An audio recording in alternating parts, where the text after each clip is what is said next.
Happy Advent, Christine. Thank you.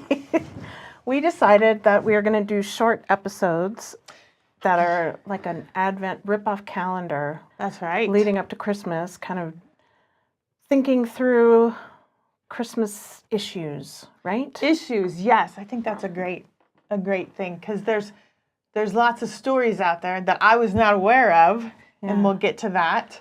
But then we have the 4 canonical Gospels. Yeah. Matthew, Mark, Luke, and John, and which ones have Christmas, which ones don't. And when we say Christmas, let's be clear, it's the birth of Jesus is what we're talking about. Right. I don't think they called it Christmas. No. But the stories of the birth of our Savior, and was there an inn? Was there not an inn? How many magi? Did the shepherds show up? Were the angels singing? Yeah. Was there a donkey involved where Mary was like riding and almost gave birth on a donkey? I mean, all these questions. And I know this is a podcast, but for those of you who are watching us on YouTube, you get to see our Jesus birthday cake in the shape of a lamb. Yes. And so this is Happy Birthday Jesus cake. Which, if you're not familiar with, that is something that a lot of evangelical families will do. They will make a birthday cake for Jesus. In my church, we would sing happy birthday to Jesus. We didn't make a lamb cake, but we did sing happy birthday. This was courtesy of the amazing Kristen Brown, and so thank you for making our Jesus lamb cake for our episode, Kristen. Yes. So it's not the first one in our New Testaments, but let's start off with Mark. The thing about Mark is my favorite gospel. Mark gets right to the point. It's short. It's only 16 chapters. Loved it always. Mark is in a hurry, too. And Mark is in such a hurry that there is no Christmas story. No, he ain't got time for a birth. Nope. Nope. There's no manger, no angels, no star, no drama. Drama. Mark says, Christmas, never heard of it before. Yeah. Now, let's be clear, too. I don't actually think that a person named Mark wrote the Gospel of Mark, but it's attributed to Mark. Yes. So, yes. Yeah. Okay. So, Gospel number 2. We can move on to John, who also really doesn't have a birth narrative. Actually, that's not true. He kind of takes it up a notch. Oh, yeah. And he moves away from, Jesus was birthed to, oh, no, Jesus was there. He was there from the beginning. So he wants to go full origin story like on the Jesus. Beginning, the Big Bang theory of the beginning. Yes. So beginning of the world. No shepherds, no magi, none of that. He was just there. Now let's get on with it. In the beginning was the Word, and the Word was with God, and the Word was God, and blah, blah, blah, blah, blah, blah, blah. Right? Yes. Yeah. Yes. And the Word is generally thought to be understood as Jesus. It's a very sort of heady, intellectual, philosophical, mystical sort of idea of the beginning, and no birth narrative, no anything, no Elizabeth, no Zechariah, no Mary, no Joseph. Yeah. None of that. Nothing. Okay, so 2 of the 4 Gospels say absolutely nothing about what we call the Christmas story. Right. What do you think about that? If you're going to ask me for real, I'm just going to say because it's all because of the audiences. Like, I don't think the people that John was writing to really cared. I think it was really more important for the writers of John, whoever and however many there were, just felt like they needed to go, listen, it's cosmic. We're not talking about, we don't care if she was a virgin or not. It's none of that matters. Yes. And so I think it's more part of just their philosophy and who they were writing to. And then John was much later than the other ones too. That's true. Yeah, and he wasn't trying to prove a point on who Jesus was or wasn't. Now, Mark is the funny one because Mark, technically, he's the first gospel. The earliest gospel written down. Yeah. And most people think he was kind of writing a little bit just to kind of get, if you want to go Real Housewives on the church leaders, a lot of people think Mark was trying to get back at Paul because Paul had kind of set the tone of who Jesus was. Yep. And then Mark was like, no, hold up. I know people that were actually with Jesus. Yeah. Paul didn't know Jesus. I knew Jesus. Right. Or whoever wrote it. Yeah. And so that's how that kind of got started. But it is funny that he doesn't, you're right. He still has to say, yeah, but I knew him. I knew him, Yeah. and throws out these things, but doesn't think it all through. And Yeah. now here come Matthew and Luke are like, oh, we gonna think this through. Yeah. And we're going to kind of go through what they have. So we're going to start with Matthew. I'm just curious what people think about all this. So I know the first thing that I always think of when I flip to the Gospel of Matthew, which, let's be clear, is the first gospel that shows up in our New Testaments, in our Yes. Bibles these days, right? Yes. And what shows up is this long ass genealogy of Jesus, right? Yes. And it is like so boring. It's Yes. boring for most people. Why are you pointing at me like I'm the nerd? I love the genealogy. Because you are the nerd about this. Yes, I know. I understand. It's the women that get kind of pointed in that Yeah. I go, ooh, yes, baby. And the people that don't get in, but that's a whole nother That's a episode. whole other thing. That's a whole right. other episode. Yes, yeah. absolutely. So Matthew, and again, keeping in mind, Matthew is very much a strongly Jewish text. So it is writing to those very hardline Jewish people. Who are Okay. still, very much Yes. still identifying Still, yes. as Jewish and seeing that Jesus is a rabbi or a leader to them, Yes. but very much still identify as Jewish people. And It's therefore, important. that is why the genealogy is so important. And yes, it is a little bit boring read. And then it really starts up in chapter 2. Yeah. Then we start getting going. You have this whole Mary and Joseph getting married, and we all know that. They get angelic memos. Oh, yeah. Yeah, and Yeah. the angel shows up to Joseph first, right? So Matthew's Christmas story does not include the angel coming to Mary. It is much more Joseph-centered. And so basically Joseph shows up, comes home. They've already been agreed that they are going to be married, but he finds her already preggers. And he's like, oh, whoa, not my baby. And decides to quietly divorce her.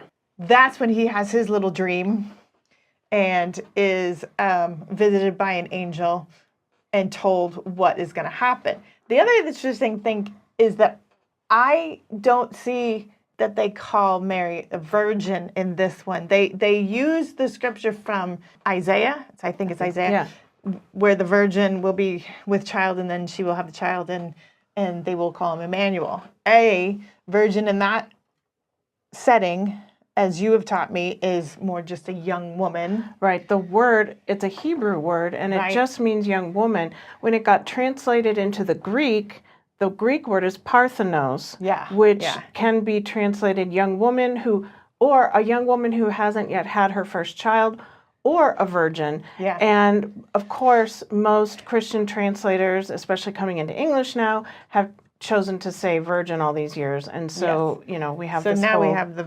virgin narrative. She's now going to have this baby. She then takes off. They have to move on because Herod now has entered the story. And the Magi show up.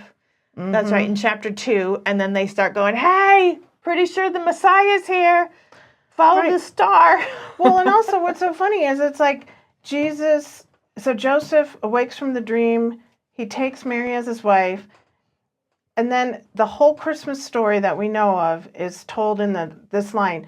He had no marital relations with her until she had borne a son, and he named him Jesus. Yeah. That's pretty much the whole story. That's and it. so anyway, then we get into the Magi coming. The Magi showing up, and we don't really know when. We don't think I'm going to put myself with the scholars. Okay, the scholars don't think, and I agree with them, that there is no we don't know the timeline. Did the Magi show up the night he was born? Probably not. The Magi probably started their trek because supposedly they see this star. Well, and a lot of scholars can't find an actual astrological. They can't find a star. There's no star or astronomical event that would have happened anywhere around this time frame. Oh, that's good. That's good. Okay, Yeah. so they've taken LSD. Yeah.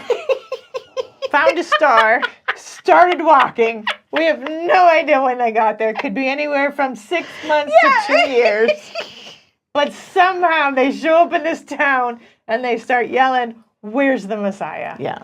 And that's when everything gets all, Herod's like, oh, what do you mean the Messiah? And I want to worship him. Yeah, and they call him the King of the Jews, or, Yeah. King of the Jews, or Right. Judea's king, depending on how it is. So they find him, they being however many magi there are.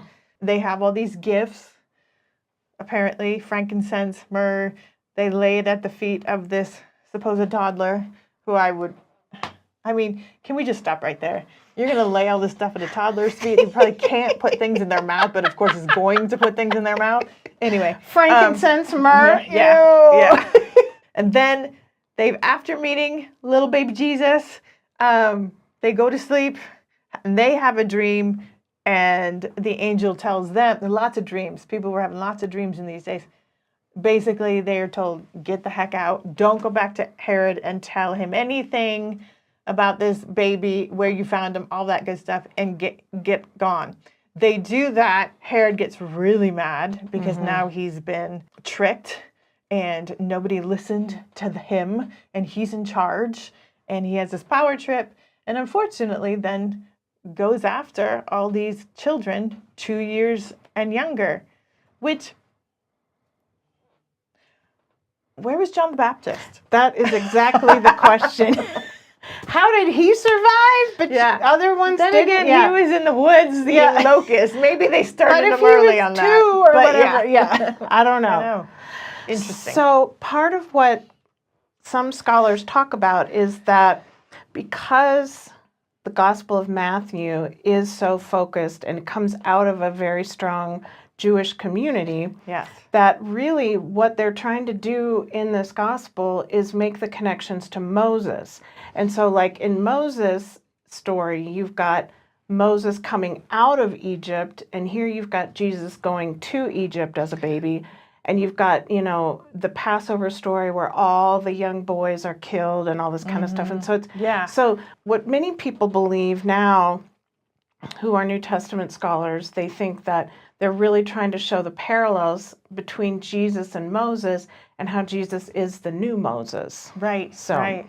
And then the Magi, I have found interesting in the sense that they're using these foreign, quote unquote, leaders to verify that Judea now has a new king, and that they know this, and they are coming to reverently honor and acknowledge this king, which is why Herod goes all crazy. Yeah. So I love that Matthew kind of throws that into like, oh, everybody's saying he's the king. See, they showed up. Yeah. That's kind of what he's writing when he throws in these like magi, because these are leaders and from all these different places coming together to witness. It's like a summit, a G2 summit at the feet of a toddler, Yeah. And so you've got this assassination attempt basically from Herod on Jesus's life.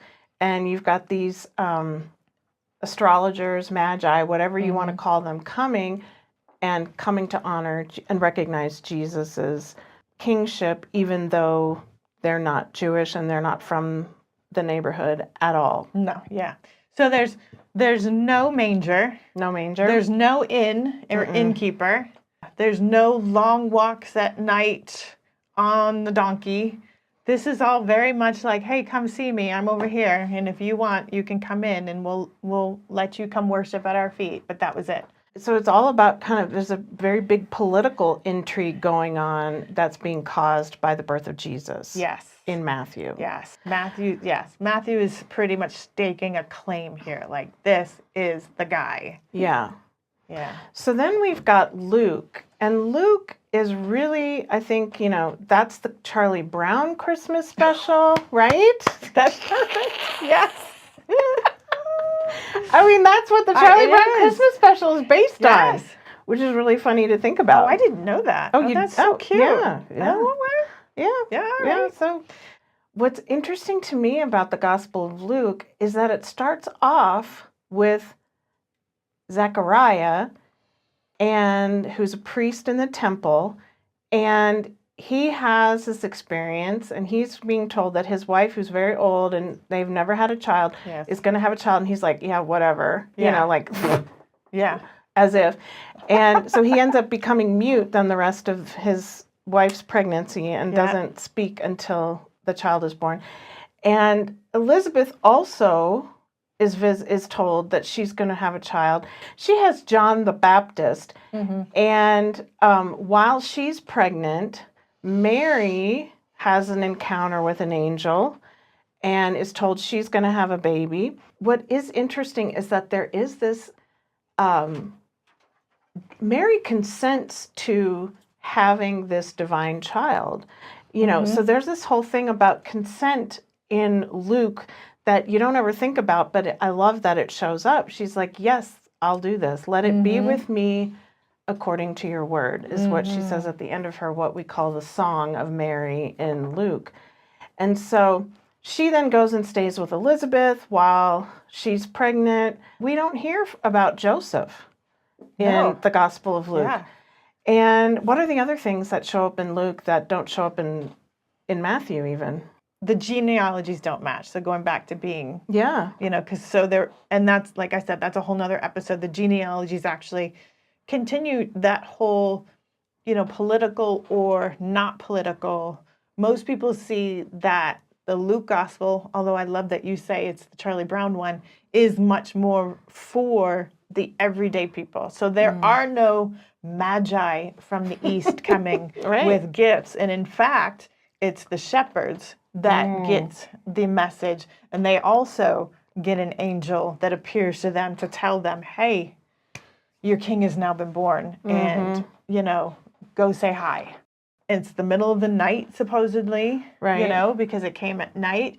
And I would assume that they are actually a closer walk. And in this case, they being Joseph and Mary are actually going to take part of the census In Bethlehem. in Bethlehem. So This they is the only Yes. place where it talks about Bethlehem at Right. all. Everywhere else, Jesus is known as being from Nazareth. Jesus of Nazarene. Yeah, the Nazarene. So they're going to Bethlehem. She's not on a donkey here, right? That's actually in somewhere else, which I find really funny that Yeah. that little detail came from a completely different story that we'll Yeah. talk about in another Advent episode. But so she's somehow along the way, she knows it's time. We all know the story. He knocks and knocks, you know, do you have room? And the innkeeper's like, no, blah, blah, blah, blah, blah. So you have to go to So the you have to barn, go to the basically. barn. Yes. I've read other things where it was also could have been just in the basement, and in the basement of these houses is where they would have kept all the animals. And so they may have been in there, but with the animals. Or the first level. Or it could Yeah. have been a cave. People have talked about it being a cave, Well, maybe. yeah, that's another possibility, which love that. So she has the baby. The shepherds who must have been nearby show up, and it's the shepherds that really stand out to me because these are the lowest rank of society, if you will, and especially probably the ones that are out at night. So the fact that the angel visits them to tell them about this and honors them, I think is again a really different kind of take on it. I love that Luke does that. And there's no Herod in this story. There's no Herod. There's no escape to Egypt. The other thing is that there is no, this whole idea of this census of Quirinius, you know, and the census that, you know, the emperor called for. Yeah. There's no record of a census Yeah. anytime, and it was not something that happened. And I heard scholar Dan McClellan say, how many of us would trek however many days just, I mean, you can't get us to be counted now and they come to our porch. Why would people do this? And on top of that, it would mess up their entire economic Yes. region and stability if everybody's moving to a different place or their home place to be counted, because then now you get no taxes over here because there's no people there. And I was like, wow, I never thought of that. Yeah. So the whole census thing, Yeah. it's not historical. And so this is the question that you have to ask when you're looking at the difference between these different gospels, and there's no way that they can be this. I mean, they contradict each other. There's just no way you can't They deny contradict each it. other and themselves. Yeah. So the question becomes, what does it mean if we take the Bible seriously, even if we don't take the Bible literally, as Marcus Borg and John Dominic Crossan talk about? If we take the Bible seriously but not literally, what did it mean for these stories to be told this way at the time they were written? And then what does it mean for us today? And so those are the questions that I encourage all of us to consider, because it's not for us to come up with the answers. It's for us to share these things with y'all, to point them out, and then everybody gets to decide, you know, what do you make with all these contradictions? You've got Mark, who has no Christmas story, John, who goes all quantum physics-y on everything, right? Then you've got Matthew with this whole political intrigue and all this stuff, and spy sort of, you know, quick escape to Egypt thing. And then Luke is the traditional Christmas pageant that many people have heard of and seen, and that's where you get the live nativity scenes at Christmas time with donkeys and camels and everything that people can go But and they always watch. throw in Herod, so it really is kind of a mix. Yeah. The Herod part's really important. I think most of the time they merged mush them. the stories together, even though when you do that, it can't really work because the stories aren't at all the same. Yeah. So it's crazy because in Luke, Joseph's never mentioned, but Elizabeth and Zechariah get a lot of playtime in the whole lead up to the birth of John the Baptist. So that's really crazy.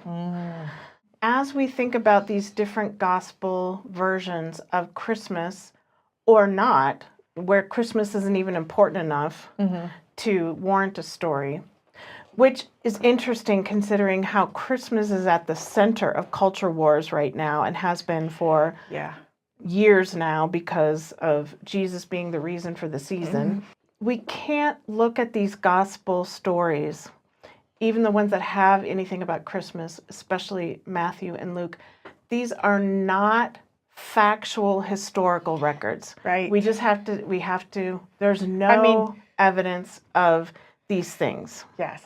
I'm just going to sit over here while you keep saying stuff like that because I'm scared we're going to get hit.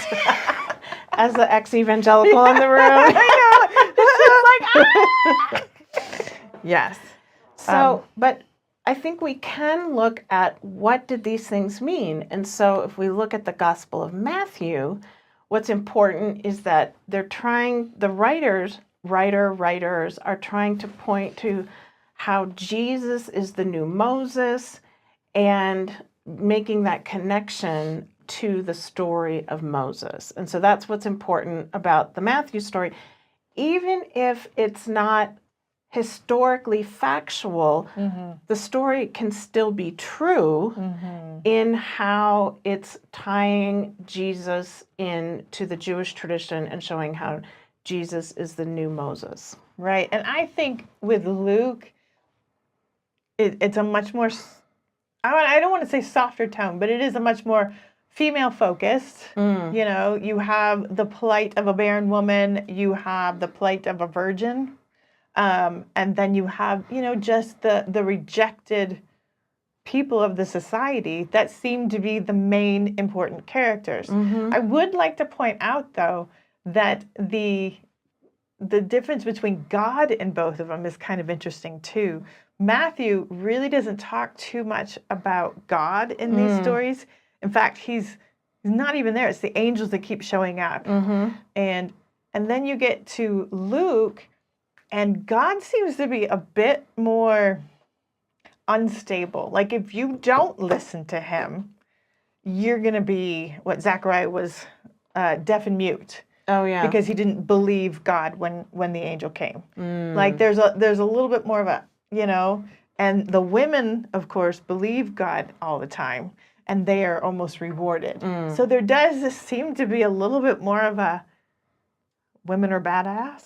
Oh, yeah. Okay. There we go. Yeah. And women listen better? I don't know. Thanks for tuning in. Up next, will the rejects keep, rethink, or reject today's topic? Stay with us. In this installment of our Advent calendar of unpacking Christmas issues in Christianity, instead of telling you what we keep, rethink, or reject as we normally do on these episodes, we are going to offer that to you, dear friends, and you get to decide what you want to keep, rethink, or reject of the Christmas stories, or non-Christmas stories, as the case may be with Mark and John. And please let us know in the comments. We'd love to hear what you're thinking. And then we're going to be back soon with some outside or out of the box Christmas stories. Yes. And I'm very excited about that. Dragons. I know, dragons. Part 2 is coming up next. Let's look at some other birth narratives of Do we Jesus. need to say that this is part 2 of our Advent calendar? Well, we are now. I was on a roll.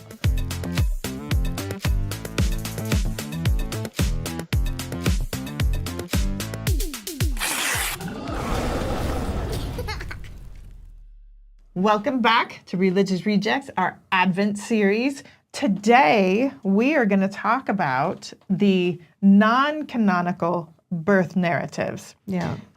I'm going to let you do most of the pronunciation of these words, but I'll try.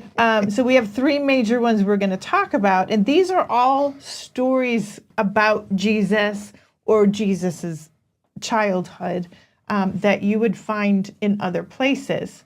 The Proto-Evangelium of James, the Infancy Gospel of Thomas, and the Arabic Infancy Gospel.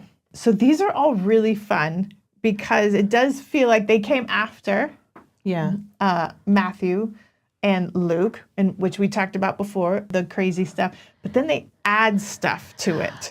So these are the Gospels that are not in your Bible. These are the things Yes. that never showed up, that were suppressed or hidden or whatever, buried in. But not really, because some of them did make it into our Christmas pageants today.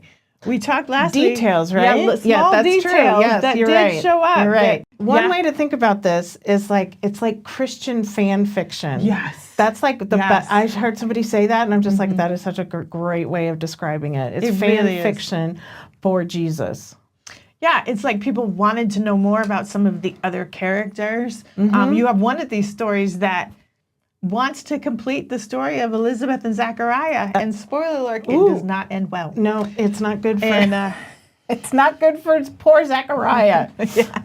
Let's start with the weirdest birth stories here with the Proto-Evangelium of James. okay, well, this is an interesting one because it also lays out the premise that Mary was also of a virgin birth. Oh, And that her mother was barren and old, similar to Elizabeth, and that was visited. Actually, her husband was away and he gets visited. She's gets visited when he's at home, and they're all supposed to have this baby, but they didn't consummate that moment. Now, obviously, they had been married for a long time, but that moment they were apart. So how'd she get pregnant? Oh, yeah.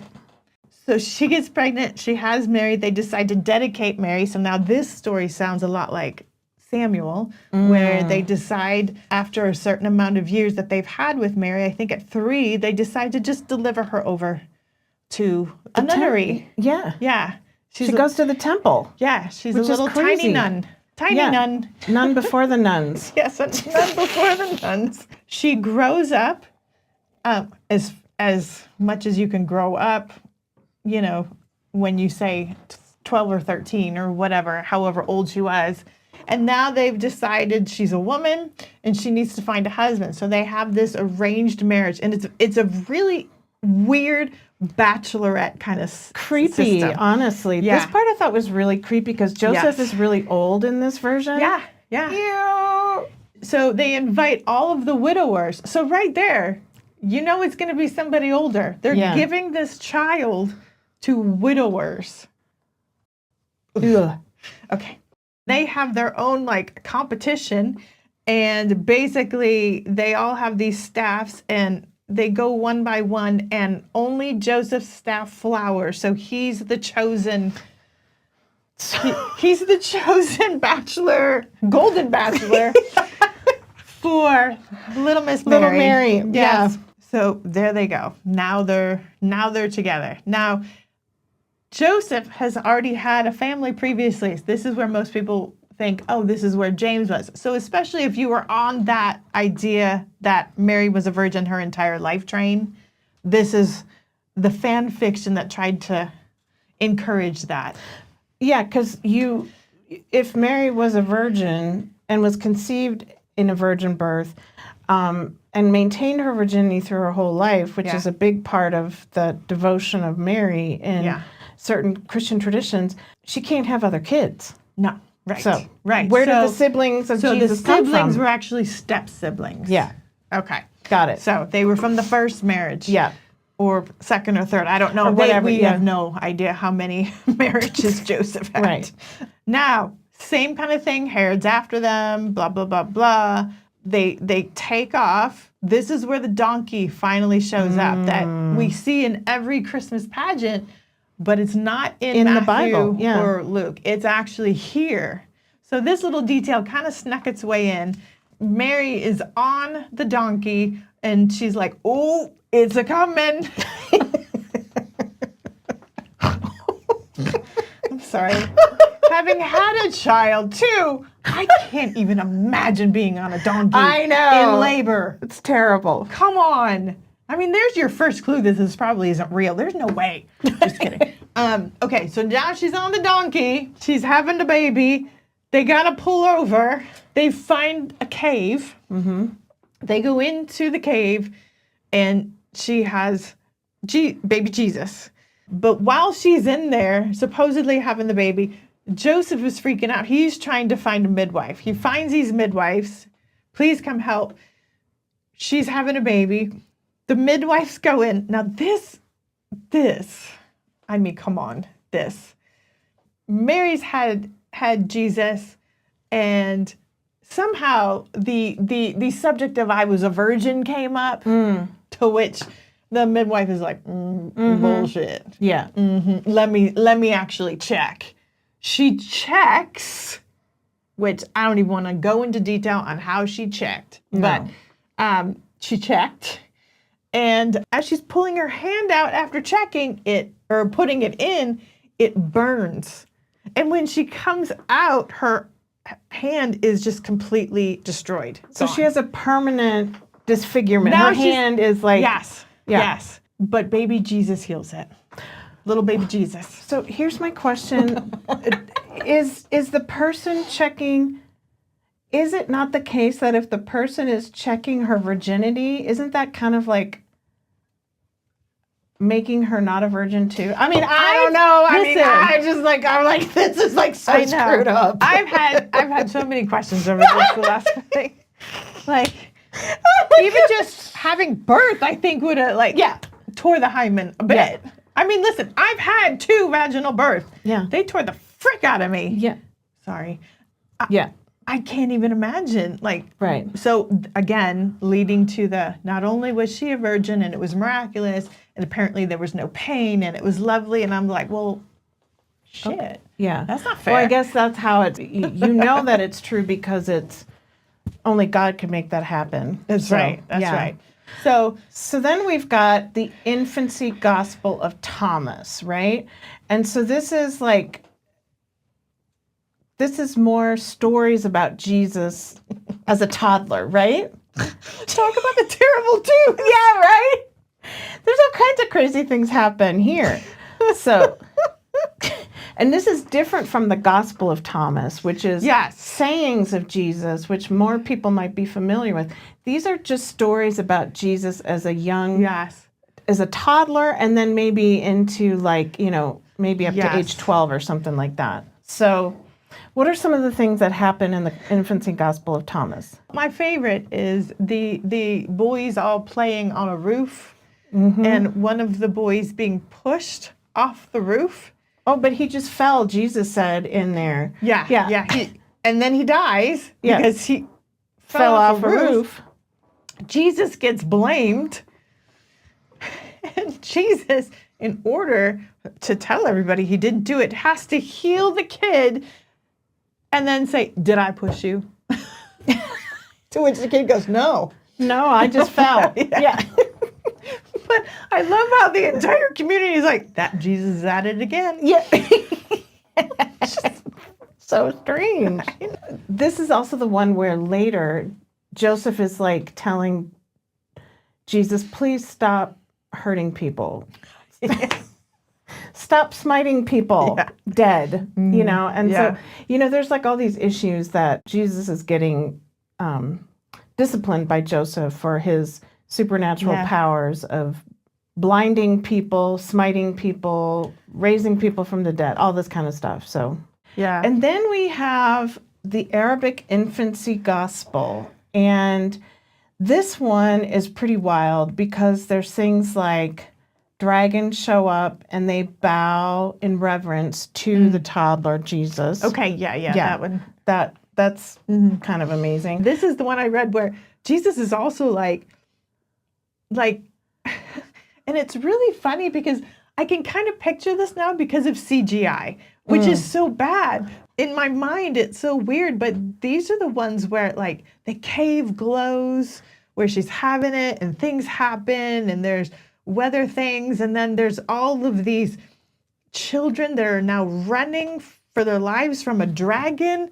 And little baby Jesus stands up and he's nursing 1 minute. The next minute he's standing. Yeah. And I was like, what? So all I could see is this really weird CGI baby. So Well, it yeah. depends on also how long he nursed, because, you know, they probably Well, nursed a that's lot fair. longer. He could have nursed until age 5 or something. Were they still in the cave at age 5? Well, I don't I mean, because he was still in the cave. And he just stood up. And I was like, that's just weird. Yeah. And also there's lions in this one that accompany the Holy Family. A palm tree bends down to give Mary food at one point. And this one is really kind of gross and pretty wild. But baby Jesus's diapers heal people. Ew. I mean, who comes up with these things? I just think that's kind of gross. It's probably no surprise when you read them that they did not make it into the Bible because they are kind of strange. Yeah. And I also think, though, that it points to a very human need of trying to learn more about who Jesus was and imagining what he might have been like as a child. And I think that's really kind of the fun part of this, as long as you don't take it too seriously, I think. Yeah, I think I do find it interesting that the infancy gospel of Thomas is actually those years that we don't know. We often talk about those years between, you know, toddler and 12. We know what happens at 12, but then we have that block of time that nobody knows anything. And I love that, like you said, the fan fiction that comes in to kind of fill that void. But I also love that he's throwing people off of roofs, possibly. And then having to raise them from the dead to prove that he was right. Yeah. Because he but- can't convince them on his own. Right. Because No, I'm right. Yeah. Thanks for tuning in. Up next, will the rejects keep, rethink, or reject today's topic? Stay with us. Once again, we are not going to keep, reject, or rethink anything from these topics. We are allowing in the Advent season for you yourself to figure those questions out and to decide which of these fan fiction stories of the baby Jesus would you keep, rethink, or reject. I personally love that dragons show up for Jesus. I mean, Agreed. That's like next level. So yeah. it's pretty cool. Oh, and we didn't mention, though, too, again, back to the fan fiction, is that in the first one we talked about, the Proto-Evangelium of James, all the cameos. I mean, yes. talk about, Marvel Cinematic Universe. There's all these cameos in it that you see from Matthew and Luke. So you have Elizabeth and Zechariah make an appearance in that one. But Zechariah is kind of all the way through it. And at the very, very end, Zechariah is murdered Yes. So he barely, according to this fan fiction, there's not a happy ending for Elizabeth and Zechariah and baby John the Baptist because he's murdered, and it took some days to find him. Oh, I know. And then Simeon, this is where it gets interesting. Simeon is in the narrative of Matthew. Luke? Luke. You're right, Luke. And he's one of the people that have been sitting at the temple waiting to see Jesus, him and this other woman, Anna. Anna. And they want to see Jesus. That's all they want to do before they die. And they get to see it in Matthew, about 8. Luke. Thank you. Not Matthew, Luke. Not Yeah. Matthew. Luke. They get to see Jesus because he has to be circumcised on the 8th day, and then they go to the temple. In the Proto-Evangelium of James. God bless, yes. Zechariah is murdered, and Simeon is the one that takes his place. Oh. But if Simeon takes his place as a young man, seemingly he was the one being mentored to take over, how is he an old man in Luke? It doesn't make any sense. It makes no sense. No. Yeah. But I thought it was a nice nod to Simeon that he makes it into another cut of, There we go. Nobody wanted to let Simeon go. No, apparently They wanted not. to give Simeon more, screen time. So people really liked Simeon, and they just wanted to keep pressing that. He was a really good guy, too. He should show up more in some of these Gospels. Yes, absolutely. So, what do you think about these other infancy or childhood narratives about Jesus? What would you keep, rethink, or reject? We'd love to hear your thoughts about it. Comment. Share these episodes with people who you think might enjoy learning about these extra stories about Jesus, learning about early Christian fan fiction. Part 3 is coming up next.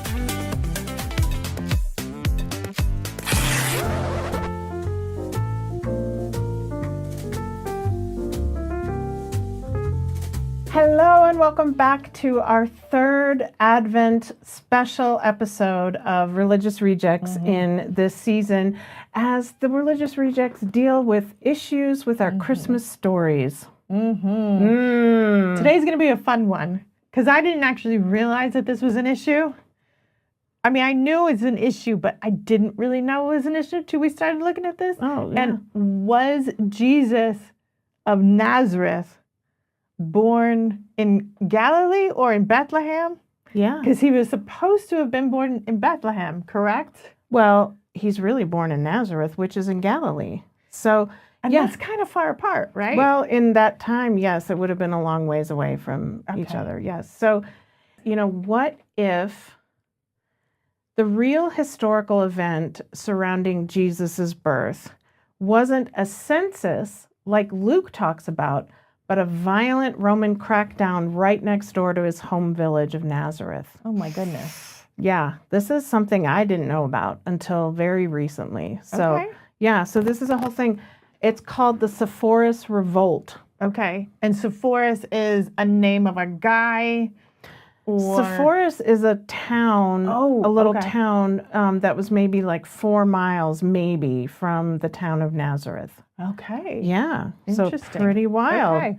We've talked in a previous episode, we kind of break down the Christmas stories according to the Gospels of Matthew, Luke, Mark, and John. Obviously, Mark and John do not have Christmas stories, so it's mainly Matthew and Luke. But, we have Christmas songs that say, like, "O Little Town of Bethlehem," right? Yes. So why does Bethlehem matter? So Bethlehem, from what I understand, in those stories from Matthew and Luke, Bethlehem is mentioned, and especially in Matthew being so predominantly for the religious leaders and the Jewish elite. They had to prove that Jesus was the guy that was prophesied in Isaiah. And in Isaiah, they talk about the Messiah should come from Bethlehem.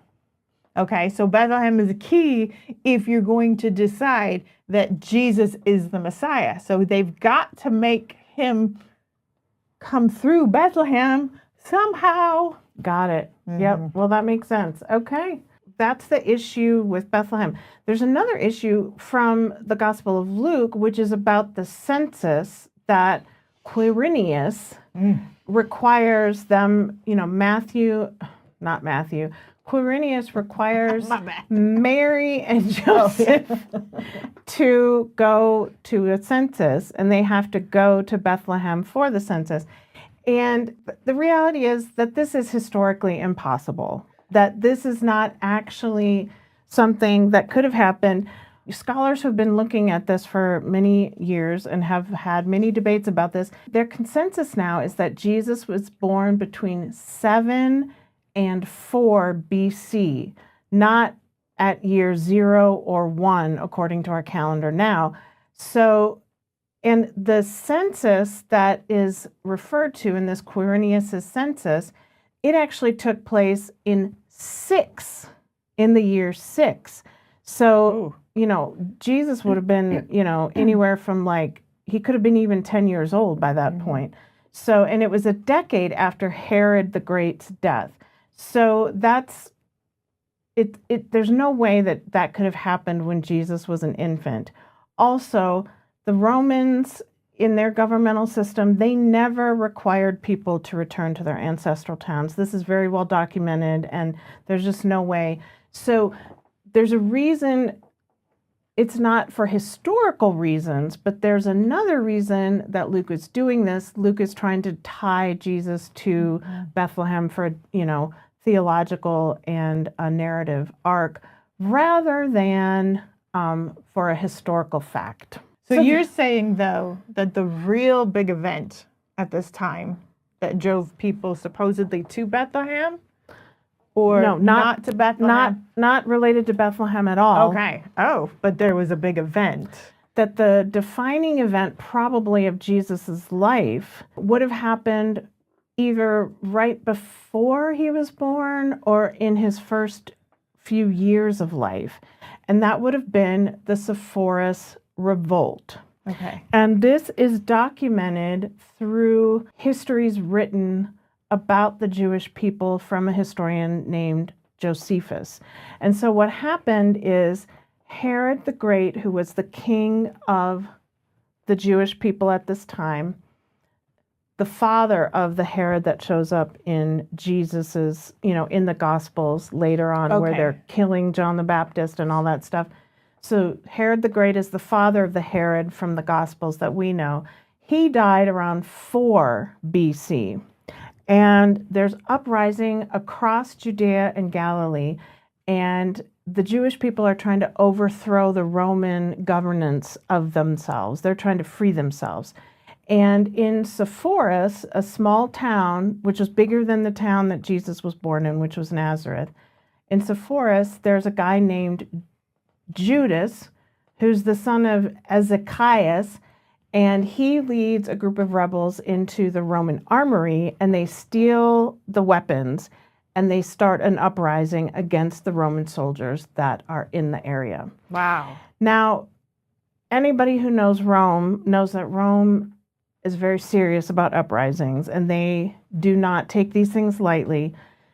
So the Romans come in with tons of soldiers, and they put down this revolt really violently. They kill all the men, they enslave the women, they enslave the children, they destroy the town of Sepphoris, and they crucify anyone that they catch that was a rebel, one of the rebels that broke into the armory and all that stuff. And then they destroy the town. They burn it to the ground, basically. And they probably would have done that in towns in the area around Sepphoris. And Nazareth was so close that it probably also was affected by the crackdown on Jewish rebels. There would have been this terrible devastation where everyone would have said, oh, the day the Romans came, the day the Romans came. The Romans, killed your aunt, your grandparents, whatever. We used to go to Sepphoris, and what they ended up doing is that they made Sepphoris into a model Roman town. And so there was this huge reconstruction effort, and they made it into this, beautiful new, not Jewish, but Roman town. And so they erased kind of the Jewish identity of that place.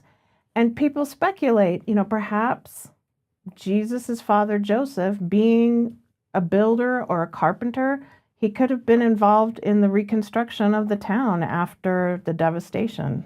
So if you think about this experience, it could have really shaped Jesus's worldview from a very young age. He would have been aware of how the Romans had been taking advantage of the Jewish people with their heavy taxation and economic exploitation. He would have been very aware of the terrible violence that the Roman Empire was capable of. And there would have been a lot of resentment against the Roman Empire for having destroyed so many people's lives and livelihood and killed them.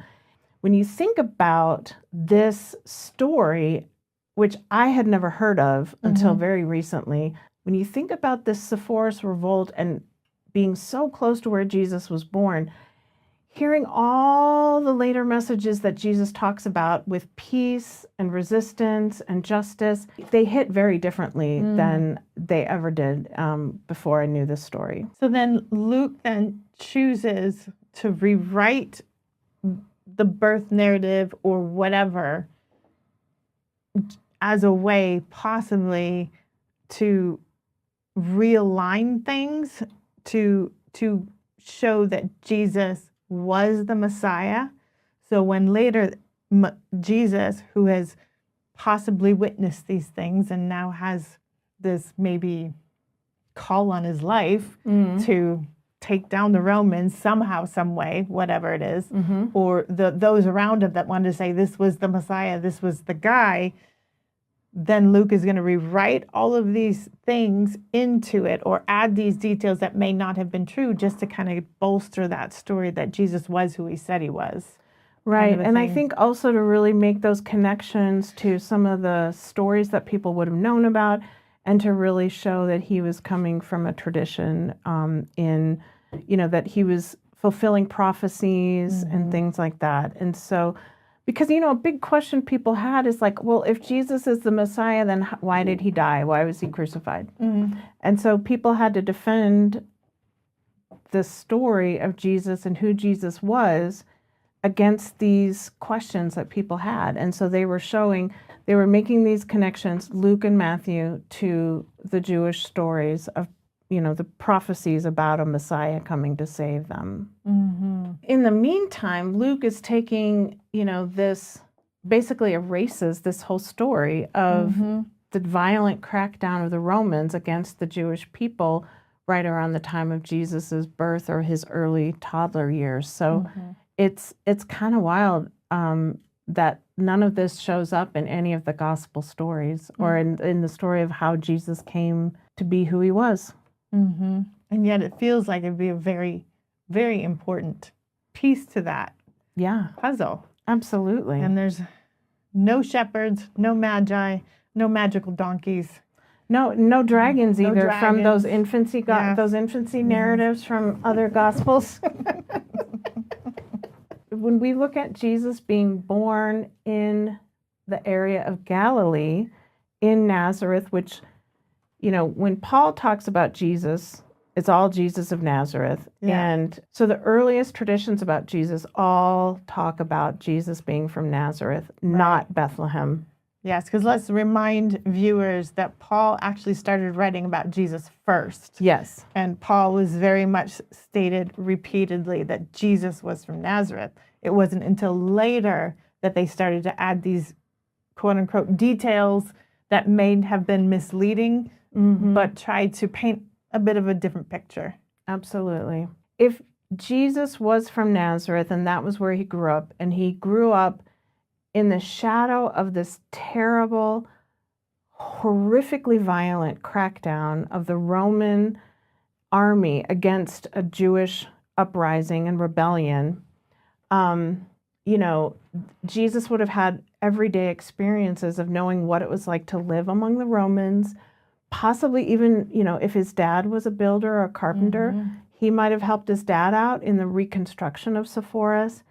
And he would have known what it was like to work under the Romans. He would have known what it was like to be colonized by the Romans, the Jewish people being colonized by them, and what it was like to work and never make any money, not be able to get out of the economic hole that they were in. And so this region was known for rebellion, which also, when you think about some of the concerns that come up about Jesus in his lifetime, when you hear about, people plotting against him and things like that, if you know that he comes from a rebellious part of the world, a rebellious corner of the world, their concern about him makes a lot more sense. Absolutely. He's much more dangerous, I think, because he comes from an area that had sponsored a rebellion at one point. Bit of a loose cannon there. Bit of a loose cannon, That's yeah. right. Thanks for tuning in. Up next, will the rejects keep, rethink, or reject today's topic? Stay with us. So today, as we are finishing this third episode of our Advent Calendar special, where we're exploring different Christmas issues, we invite you to keep, rethink, and reject what is important to you, what you are thinking about and rejecting or reframing in all of these stories. So I hope that hearing this story about the Sepphoris Revolt helps, give more context to who Jesus was. I found it fascinating and can't wait to hear what you think about it. And let us know in the comments what you're thinking, what you're keeping, what you're rejecting, or what you want us to talk about in another episode. Thanks so much for joining us. See you next time. Part 4, the final part, is up next.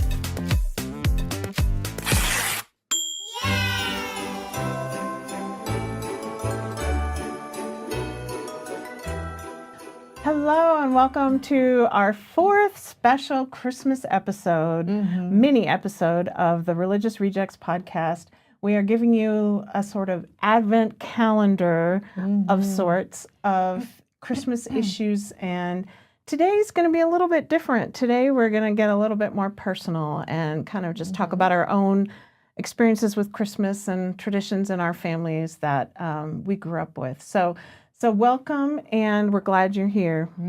So Christine, what was Christmas like for you when you were growing up? Okay, so my life has to, is defined by a divorce. So there's pre-divorce Christmas Yeah. and there's post-divorce Christmas. And how old were you when the divorce happened? 9. Oof, yeah. Okay. My best Christmas that I remember was in Detroit. I was an only child, and, only children can be a bit spoiled. And I remember I wanted the Barbie townhouse. Oh, the big one with the elevator. Wow. And it had like 3 Yeah. I loved that thing. You got it. I got it. Yeah. Wow. So I had no idea of like what Christmas was outside of this guy Santa comes, breaks into your house, leaves gifts, already ready to go. So that was my only idea of what Christmas was. Your dad is the one who became a Christian later, Yes. and that was after That the was divorce. post-divorce. Okay, Yes. got it. Okay, Because my mother was an atheist. got it. And so we didn't do anything religious. It was all it was very British. My grandmother, she was Canadian, but she had the British background. So we had Okay. Yorkshire pudding, we had roast beef, we had all of that. Oh, wow. Waldorf salad. It was a big old spread, and Wow. yeah, so they were fun. She'd always save me the olives out of her martinis, and I am a martini drinker to this day. Thanks, Grandma. So then, Oh, that's great. So then post-divorce, now I have 2 older stepbrothers. And so then you get into the whole, like, everybody gets the same thing kind of a thing. And so the big one I remember is one year we all got radios, like cassette tape clock radios. Oh. And that was very cool. Yeah. But all 3 of us got them. Okay. Here's another question I have, though, quick. Did you celebrate on Christmas Eve or Christmas Day? Again, I don't remember pre-divorce. Now, post-divorce, I would be somewhere else. Oh, I was every other always- year kind Yeah. of thing? So pre-divorce, we had a huge, huge Christmas party at my cousin's house. People, I mean, I'm talking like there were so many people because it was my Finnish side of the family. Okay. And my Finnish grandmother had 16 siblings. Wow. Yeah, so whatever siblings made it to adulthood and then had children and were still in the area, because half of them went to California, half of them stayed in Michigan. So that part of the Detroit Finnish side were all get together. Wow. And of course, some of them were Apostolic Lutheran, and so there were a ton of kids. Wow. You know, they just kept cranking them out. So there was a ton of people there. Okay. And boys would play hockey in the basement. Girls would sit and watch. My cousin or uncle would dress up as Santa Claus, and those were fun. Because Cool. being an only child, that's when you really got to realize, like, oh wow, these are all my cousins, all of them. That was kind of neat. But then, of course, after post-divorce, then I would go to whatever relative I wasn't living with for Christmas. So it all changed. Yeah. So You know. Christmas was just kind of all over the place. Yes. Okay. Yeah. They Yeah. didn't really have any big traditions back in the day. Yeah. I've said before, I grew up Lutheran.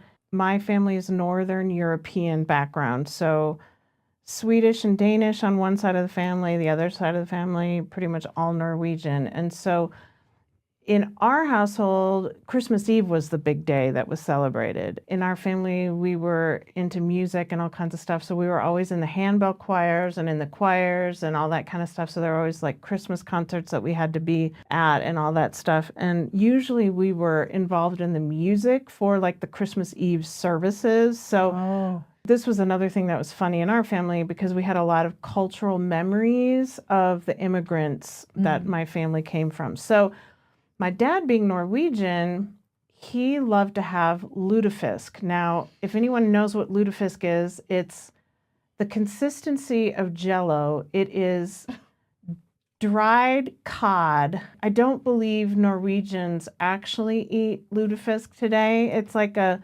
used to be a way to preserve fish, But it was like one of these cultural memories that like kind of calcified in the American communities. So like in Minnesota, where I was from, like you'd get a lutefisk and lefse dinner where you could go and everybody could enjoy this amazing Norwegian pastime, which was really kind of gross. And then the way that you eat lutefisk is that you douse it in melted butter. Okay. So just, heart attack waiting to happen right there. Yeah. But anyway, so Dad would always make lutefisk. And Mom hated lutefisk. So she didn't have to eat it, but us kids had to because we were the kids and we were part Norwegian, I guess, then. Because, anyway, so Mom would make Swedish meatballs and put those in the oven before we had to go to church for the Christmas Eve services. And Dad would microwave the lutefisk when we got home, which is so funny because it's like even worse to think about. It's so gross. I'm just really selling lutefisk, aren't I? Happy Christmas. So yeah, I know. It's like the craziest thing. But I remember feeling jealous of Mom because she didn't actually have to eat lutefisk. Anyways, we would have lutefisk, we'd have Swedish meatballs.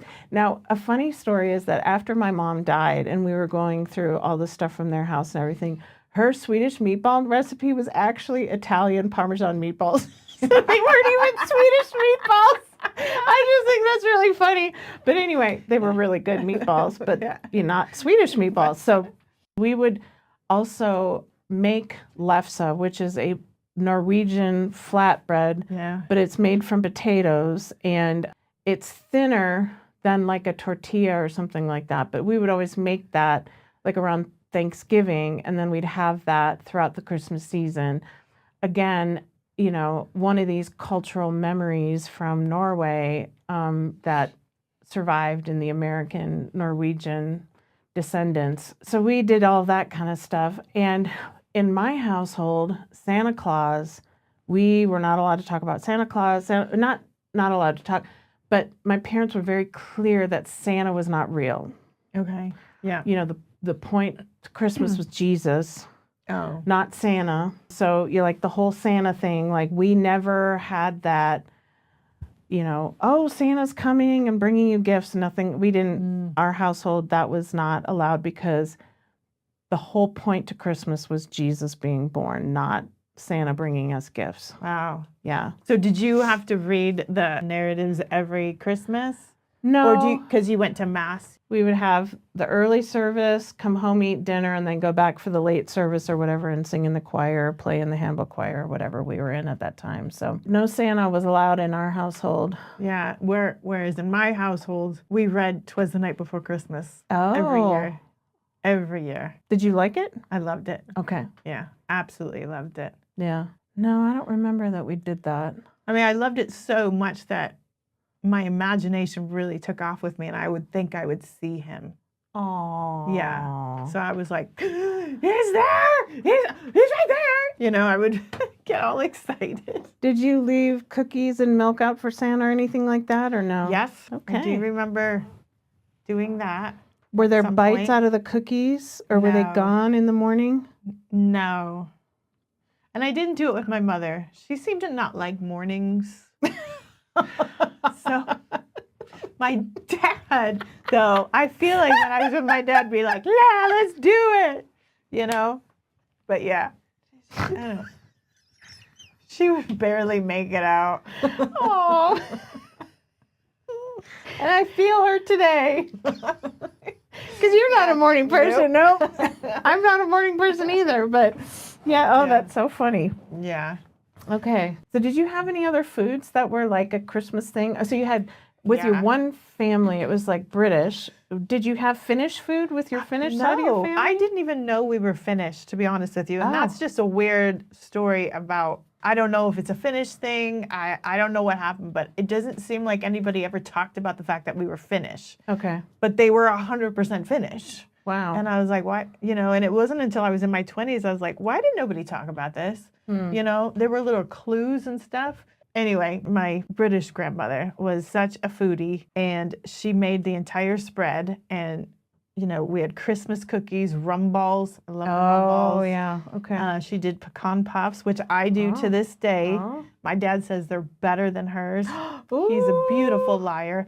But actually, no, he did say, he's like, here's why. He's like, I figured it out.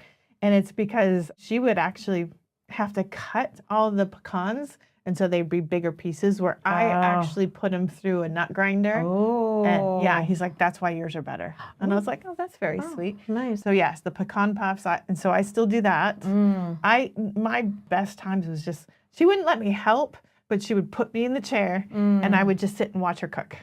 Oh, wow. And I'd play with her Rolodex. Oh. Which I thought was really cool, because you could press A and it would open, and then you'd shut it, and you'd press F and it would open, and Wow. Frank would be there. It was just kind of cool. I was Rolodex, that is a intrigued. throwback. Yeah, intrigued. Yeah. And then she would always make German chocolate cake. With the coconut and, okay. Yum. Yeah, that was a stolen recipe. Oh, and then she had pecan pie. I mean, literally, I have all of her recipes. Now, Yorkshire pudding is not actually like a dessert, right? Or No, is it? Yeah, it's not. No. So what is Yorkshire Yorkshire pudding? pudding is basically, it's like a flour egg kind of a concoction. So what the best way to do it, in my opinion, and well, the way my grandmother did it was, once the roast is done and is resting, you take the roast out, and then you use the meat, Drippings? the drippings that are hot and oily, and you put them in the oven like hot, hot, hot, and then you put that like flour egg water thing, and it puffs up, Oh. and it's very cool. Okay. Now, I like to do it in individual cups. Okay. So I would take the drippings and put them into like a muffin tin, and then, you know, get it really, really hot, and then you put it in, and they go, and they make little cups, and then you just put, oh God, it's so good. So it's like So a good. puff pastry or something, or Yeah. like a souffle or something? Yeah, a lot like that, because they get really tall. Wow. Okay. Yeah, my grandmother would do it over the whole pan. I like to have individuals. Okay. Got My it. way's harder, like hers is way easier, Okay. but I like the individuals. They're so cute, and they Love it. taste so good. Yeah, like so many things. So much of Christmas is about food, isn't it? Mm-hmm. It Yeah. really is. Yeah. Yeah. So speaking of cakes and desserts and all the yummy things that people make at Christmas time, we, in honor of Christmas being Jesus's birthday and is often celebrated as such in the evangelical church, we have a lamb cake made by dear Kristen. We're going to dig in finally. Yes. We've been making our podcast episodes with the lamb here, and so we're going to dig in. We're Happy even gonna Christmas. we're gonna Happy even birthday, Jesus. Happy birthday, Jesus. Happy Christmas. Happy Christmas. Mm. So we want to know, what are your family's Christmas traditions? Mm-hmm. What are your favorite foods from the season? And do you primarily celebrate Christmas as Jesus' birth, or is it something else entirely for you? In my family now, we celebrate solstice, actually, Oh. a few days before Christmas. I'm going to do that this year. I think that feels fun. Something different. So share, comment, tell us what your favorite traditions are and what you are keeping, rethinking, and rejecting from your own family traditions about Christmas. Mm-hmm. We are very curious to see what your experiences are like. Yes. And we will see you in the new year.